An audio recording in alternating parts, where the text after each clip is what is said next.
Jesús, en un momento de intimidad con sus discípulos, los consolaba ante el impacto que los estremeció por el anuncio de la traición y de los hechos que vendrían con la crucifixión. En esa charla, los confrontó con la incertidumbre y consternación de lo que habría de pasar y qué sucedería con ellos cuando Él se ausentase. El que en mí cree, las obras que yo hago, Él las hará también, y aún mayores hará, porque yo voy al Padre. Y todo lo que pidiereis al Padre en mi nombre, lo haré, para que el Padre sea glorificado en el Hijo. Si algo pidiereis en mi nombre, yo lo haré. Cada vez que se lee o se habla de este verso, generalmente vamos derecho a mayores obras harán. Es un anhelo interior de cada corazón ser sobresaliente individual o colectivamente sobre otras generaciones o personas, pretendiendo que haremos más y mejores milagros que el Señor. Nosotros sí vamos a poder. Esta es la generación que marcará la diferencia. Cuando ponemos el poder y la autoridad en una frase motivacional, en lugar de colocarla en el impacto del significado bíblico, nos estamos condenando a fracasar irremediablemente. Hablar bonito y grandilocuentemente no cambia las circunstancias. La frase recibirán poder en Hechos 1:8 no es carta blanca para obrar en nuestros anhelos, sino una complementación para ser sus testigos en todo el mundo. Porque estas señales seguirán en los que creen, a fin de ir por todas partes, a ser discípulos, a enseñar las buenas nuevas en el poder y certeza del Espíritu Santo. El poder y la autoridad no están en los mensajes y discursos, sino en la palabra, entendiendo la palabra como la voz de Dios. Mayores cosas harán no quiere decir que tendremos poder de Dios para hacer lo que se nos ocurra, o que seremos mayores siervos que Jesús, o que haremos milagros mejores o más grandes. Mayores cosas significa que los discípulos, obrando mediante el poder del Espíritu Santo, llevarían el Evangelio del Reino de Dios a Jerusalén, Judea, Samaria y hasta el fin del mundo. Significa que Jesús tuvo un ministerio de corto tiempo y nosotros, la iglesia, que permanecemos aquí porque Él fue al Padre y somos multitud, tendríamos tiempo y oportunidad de hacer muchas más cosas para difundir el reino de Dios y su justicia y, por sobre todas las cosas, la salvación por medio de Cristo. Sin embargo, estamos descarrilados. La búsqueda del reino de Dios y su justicia fue alterada por la búsqueda de las añadiduras. La devoción y la gloria debida a su nombre vienen después de la vocación ministerial, el reconocimiento y la realización personal. Todos quieren o quisimos experimentar ese llamado único que nos pone en la cúspide. Queremos ser el favorito, el ungido, el que hace emocionar a Dios, el elegido, el líder o ministro que vuelca en el favor divino. Queremos una torre que lleve nuestro nombre, que sea reconocible, porque al parecer estas son las mayores obras que interesan y merecen ser reconocidas por ello. Y así es y fue enseñado que es como se sirve mejor a Dios. Las personas están más enfocadas en especializaciones, en la profesionalización del ministerio, en la optimización y eficacia de las áreas de trabajo dentro de la congregación. La edificación de los santos para la obra del ministerio pasa ahora por la búsqueda de herramientas corporativas, coaching, seminarios de capacitación especializados en política o políticas públicas, trabajo social, filosofía, psicología cristiana, etc. Hemos establecido escuelas ministeriales a fin de profesionalizar a individuos para el trabajo del ministerio de su elección por encima del llamado y el envío, como si los dones y el llamamiento pudiesen ser enseñados. No me malinterpreten, hay que prepararse, pero hay que hacerlo dentro de aquellas cosas a las que hemos sido llamados a realizar y no tomar el servicio a Dios como una carrera en la que se elige la orientación y la preferencia. Básicamente hay que estudiar las Escrituras y entender qué se nos dice allí que tenemos que hacer. El endemoniado gadareno, luego de haber sido librado de la legión de demonios que lo atormentaban, quiso subirse a la barca con Jesús, dejando que fuese el Señor quien hiciese todas las cosas y sintiéndose contenido por su cercanía.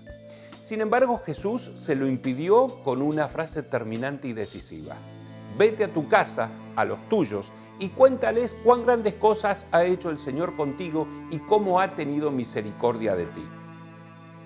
El ex endemoniado se fue y comenzó a publicar en Decápolis cuán grandes cosas había hecho Jesús con él, y todos se maravillaban.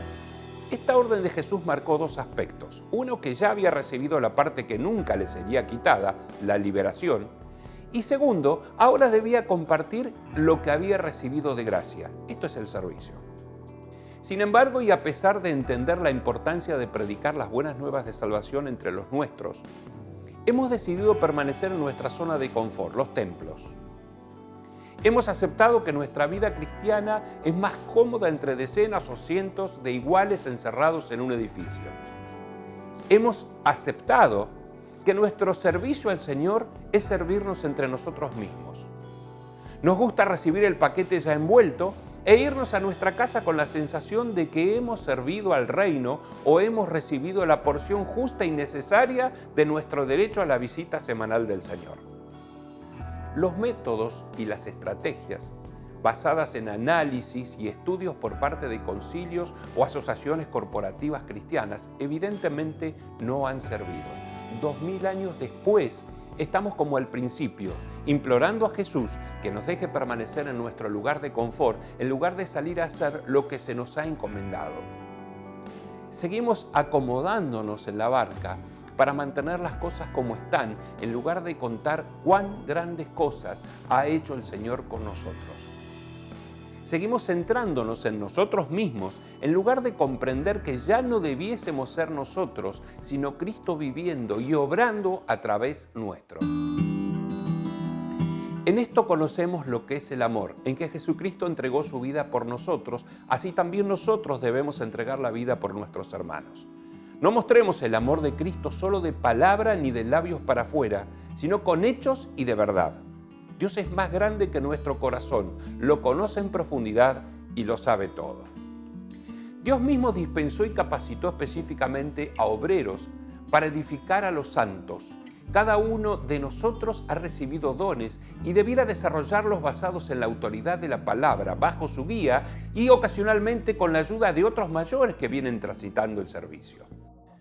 Nuestro mejor servicio al Señor no es un ministerio dentro de un edificio para motivar a las personas a sentirse bien o movilizarlas, ni siquiera cargos de autoridad sobre organizaciones piramidales cristianas.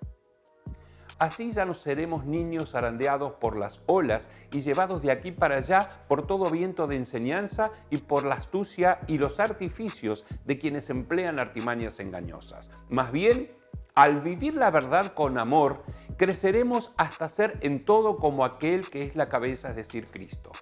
Por su acción, todo el cuerpo crece y se edifica en amor, sostenido y ajustado por todos los ligamentos según la actividad propia de cada miembro. Pero está claro que buena parte de nuestra tarea está aún pendiente. Después de 2000 años, solo la tercera parte del planeta dice ser cristiana y de ellos 1 de cada 4 dice ser evangélico. Muchos hijos de cristianos, muchas personas que se acercan a la iglesia, abandonan o se alejan de las congregaciones y de la vida cristiana básicamente cuando se percatan de que Jesús no está allí, de que estamos enseñando o forzando enseñanzas que no han hecho nido en su corazón y básicamente porque no son consistentes con la palabra.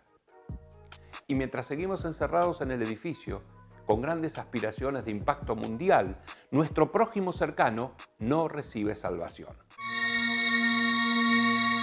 Ahora bien, evidentemente, hermanos, aún necesitamos que se nos enseñe acerca de tiempos y fechas, porque aunque ya sabemos que el día del Señor llegará como ladrón en la noche, seguimos predicando paz y seguridad. Sin embargo, así de improviso vendrá la destrucción y de ninguna manera se podrá escapar. No debiésemos estar en la oscuridad para que ese día nos sorprenda como un ladrón. Si somos hijos de la luz y no de la oscuridad, no debemos dormirnos como los demás, sino mantenernos siempre alerta y en nuestro sano juicio.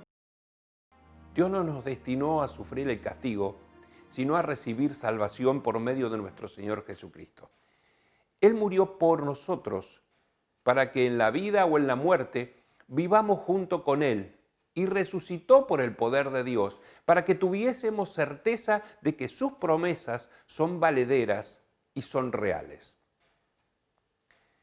Por eso es necesario que se animen y se edifiquen unos a otros, a fin de que todos unánimes en el Espíritu sirvamos al propósito supremo de divulgar la salvación por medio de Cristo, y esto no de nuestra propia creatividad o potencia, sino del Padre que nos ha llamado a ser partícipes de semejante tarea. No somos soldados llamados a batallar, no es nuestra la guerra, no son nuestras armas ni es nuestra la victoria.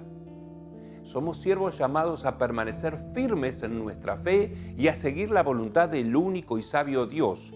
Y éste nos manda a publicar una y otra vez, a tiempo y fuera de tiempo, las maravillas de su gracia, para que todo aquel que en él crea no se pierda, sino que tenga vida eterna por medio de Jesucristo.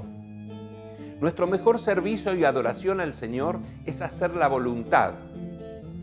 En Apocalipsis 10:11, el ángel exhorta: tienes que volver a profetizar acerca de muchos pueblos, naciones, lenguas y reyes.